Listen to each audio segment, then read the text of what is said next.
কোনো মানুষ মারা গেলে যত দ্রুত দাফন করা যায় এত উত্তম। ফ্রিজের গাড়িতে কোনো লাশ রাখাটা জায়েজ নাই। যদিও বা বিভিন্ন কানুন যুক্তি খাটিয়ে অনেকে এটাকে বৈধতার পক্ষে বলতেছেন। একজন মানুষ যদি মারা যায় ওনাকে গোসল দিতে হয় ঠান্ডা পানি দিয়ে নাকি গরম পানি দিয়ে? নয় ঠান্ডা নয় গরম, এমন একটি আরামদায়ক পানি দিয়ে গোসল দিতে হয়। সে মানুষটাকে যদি আপনি 2 দিন 3 দিন 4 দিন ফ্রিজের ভিতর ঢুকায় রাখেন, সামান্য গোসল দেওয়ার সময় পানি ঠান্ডা হলে যদি কষ্ট হয়, তো ফ্রিজের গাড়ির মধ্যে যে রাখা হচ্ছে এটাকে মৃত ব্যক্তির কষ্ট হচ্ছে না? ছেলে এসে বাবার সর্বোচ্চ চেহারা দেখবে, কিছুক্ষণ কান্না করবে, এর চেয়ে বেশি কিছু করতে পারবে না। তো সেই ছেলে আর এসে লাভটা কি?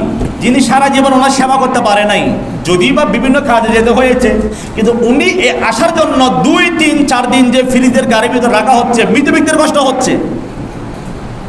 এই জন্য ফ্রিজের গাড়িতে না রেখে যত দ্রুত সম্ভব যদি দাফন করা যায় এটাই সবচেয়ে উত্তম।